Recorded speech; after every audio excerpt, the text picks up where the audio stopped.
Hello বন্ধুরা, কেমন আছেন আপনারা সবাই? আশা করি সবাই খুব ভালো আছেন। আজ আমরা এমন একটি বিষয় নিয়ে কথা বলবো, যা আজকাল আমাদের আশেপাশে, এমনকি আমাদের নিজেদের ভেতরেও খুব নীরবে বাসা বাঁধছে। সেটি হলো ডিপ্রেশন বা মানসিক অবসাদ। একটু ভেবে দেখুন তো, এমন কি কখনো হয়েছে যে আপনি খুব সুন্দর একটা জায়গায় গেছেন, কোনো বিয়েবাড়ি বা পার্টিতে, যেখানে চারপাশে সবাই খুব আনন্দ করছে, নাচ গান করছে, কিন্তু আপনার ভেতরে কোনো খুশি নেই? চারপাশে সবকিছু ভালো হওয়া সত্ত্বেও আপনার মনে হচ্ছে সব ফাঁকা? যদি এমনটা হয়ে থাকে, তবে আজকের এই ভিডিওটি আপনার জন্য।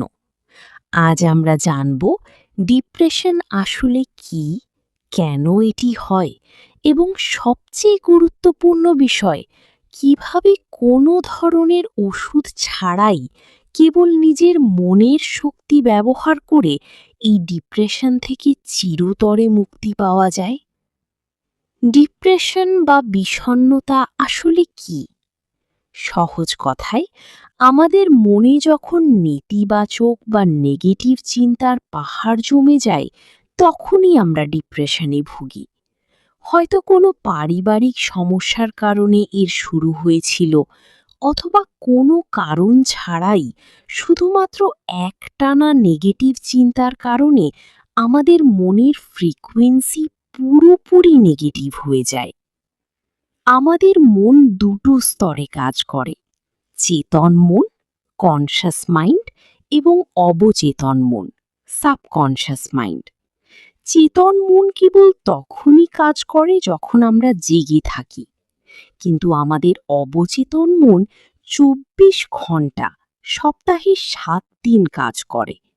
যখন একটা নেগেটিভ চিন্তা আমাদের মাথায় আসে আর আমরা সেটা নিয়ে বারবার ভাবতে থাকি, তখন সেটা আমাদের অবচেতন মনে গেঁথে যায়। এই জন্যই দেখবেন, রাতে হয়তো আপনি খুব মন খারাপ করে ঘুমালেন, ভাবলেন সকালে সব ঠিক হয়ে যাবে, কিন্তু সকালে ঘুম থেকে ওঠার পর শরীর বিশ্রাম পেলেও মনটা সেই আগের মতোই ভারী হয়ে থাকে। কারণ আপনার অবচেতন মন সারা রাত ওই নেগেটিভ চিন্তাগুলো নিয়েই কাজ করেছে। একটা নেগেটিভ ফ্রিকোয়েন্সি বা লুপ তৈরি হয়ে গেছে। অনেকেই এই অবস্থায় ভয় পেয়ে চিকিৎসকের কাছে ছোটেন এবং ওষুধ খাওয়া শুরু করেন। কিন্তু বন্ধুরা, একটু ভেবে দেখুন, মনের সমস্যার সমাধান কি কেমিক্যাল বা ওষুধ দিয়ে হতে পারে? কখনোই না। ওষুধ হয়তো আপনাকে সাময়িকভাবে শান্ত করবে, আপনার মস্তিষ্ককে ক্লান্ত করে ঘুম পাড়িয়ে দেবে। যতক্ষণ আপনি ওষুধের প্রভাবে থাকবেন, ততক্ষণ মনে হবে আপনি ঠিক আছেন, কিন্তু এটা তো আসল সমাধান নয়। মনের সমস্যা মন দিয়েই ঠিক করতে হবে। আপনি নিজের ভেতরে যে নেগেটিভ ফ্রিকোয়েন্সি তৈরি করেছেন, সেটা আপনাকেই ভাঙতে হবে। আর বিশ্বাস করুন, এটা করা খুব সহজ। তাহলে এখন প্রশ্ন হলো, কিভাবে এই অবস্থা থেকে বেরিয়ে আসব? এর প্রথম ধাপ হলো বিশ্বাস। আপনাকে সবার আগে বিশ্বাস করতে হবে যে হ্যাঁ, আমি ঠিক হতে পারি। শ্রীমদ্ ভগবদ্গীতাতেও বলা আছে, যদি কোনো সমস্যা সৃষ্টি হয়ে থাকে, তবে তার সমাধানও এই পৃথিবীতে আছে। এমন কোনো সমস্যা নেই যার সমাধান নেই। আজ থেকে আপনাদের একটি 7 দিনের চ্যালেঞ্জ নিতে হবে। এই 7 দিন আপনি কোনো নেতিবাচক খবর দেখবেন না, কোনো দুঃখের গান শুনবেন না, এবং নেগেটিভ কথা বলে এমন মানুষের থেকে দূরে থাকবেন। এর বদলে আপনি পজিটিভ অ্যাফার্মেশন করবেন। প্রতিদিন সকালে উঠে এবং রাতে ঘুমাতে যাওয়ার আগে নিজেকে জোরে জোরে বলবেন, আমি খুব খুশি, আমার জীবন খুব সুন্দর, প্রকৃতি আমাকে অনেক কিছু দিয়েছে যা হয়তো অনেকের কাছেই নেই। আমি আমার জীবনকে ভালোবাসতে চাই। প্রথম দিকে হয়তো এগুলো বলতে অদ্ভুত লাগবে, কিন্তু কিছুদিন পর দেখবেন আপনার মন এই কথাগুলো বিশ্বাস করতে শুরু করেছে। এর পরের উপায়টি খুব মজার। প্রতিদিন ছোট ছোট ভালো কাজ করার চেষ্টা করুন। যেমন রাস্তায় কোনো ক্ষুধার্ত কুকুরকে একটা বিস্কুট খাওয়ালেন বা কোনো অসহায় মানুষকে সাহায্য করলেন। আপনি হয়তো ভাববেন, কুকুরকে বিস্কুট খাওয়ালে ডিপ্রেশন কিভাবে কমবে? আসলে আপনি যখন নিঃস্বার্থভাবে কোনো ভালো কাজ করেন, তখন আপনার ভেতরে একটা অদ্ভুত শান্তি আসে। এই ছোট শান্তিটাই আপনার ভেতরের ওই বড় নেগেটিভ ফ্রিকোয়েন্সিকে ভাঙতে সাহায্য করে। আর আরেকটি বড় সমস্যা হলো আমাদের মোবাইল ফোন। আমরা সারাদিন মোবাইলে নানা ধরনের রিলস বা ভিডিও দেখি।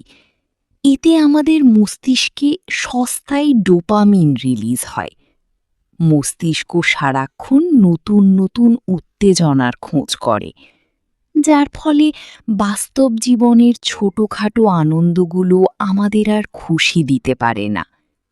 তাই রাতে ঘুমানোর অন্তত 1 ঘন্টা আগে মোবাইল ফোন দূরে সরিয়ে রাখুন, কারণ ঘুমের আগের ওই সময়টায় আমাদের অবচেতন মন সবচেয়ে বেশি সক্রিয় থাকে। ওই সময়ে মোবাইলের নেগেটিভ বা উত্তেজনাপূর্ণ জিনিস দেখলে সারা রাত মন অশান্ত থাকে। ঘুমানোর আগে মোবাইলের বদলে এইরকম কোনো ভালো বই পড়ার অভ্যাস করুন, বিশেষ করে অবচেতন মনের শক্তি, পাওয়ার অফ সাবকনশিয়াস মাইন্ড বা এই জাতীয় মোটিভেশনাল বই। আপনি হয়তো বলতে পারেন যে আমি তো মোবাইলেই অডিও বুক শুনতে পারি, কিন্তু না, যখন আপনি নিজের চোখে একটি আসল বই পড়েন, প্রতিটি লাইন মস্তিষ্ক দিয়ে গ্রহণ করেন, তখন এর এনার্জি বা প্রভাব সম্পূর্ণ আলাদা হয়। কয়েক পৃষ্ঠা পড়ে তারপর ঘুমাতে যান। পরদিন সকালে উঠে ম্যাজিকটা নিজেই অনুভব করতে পারবেন। বিজ্ঞান বলে, কোনো কিছু টানা 21 দিন করলে সেটি আমাদের অভ্যাসে পরিণত হয়। আপনি যদি টানা 21 দিন ইতিবাচক চিন্তা করেন, ভালো বই পড়েন, পজিটিভ মানুষের সাথে মেশেন, তবে আপনার মস্তিষ্ক আবার তার সঠিক দিক নির্দেশনা ফিরে পাবে। সে বুঝতে পারবে যে তাকে এখন কোন পথে চলতে হবে। বন্ধুরা, ডিপ্রেশন কোনো সারা জীবনের রোগ নয়।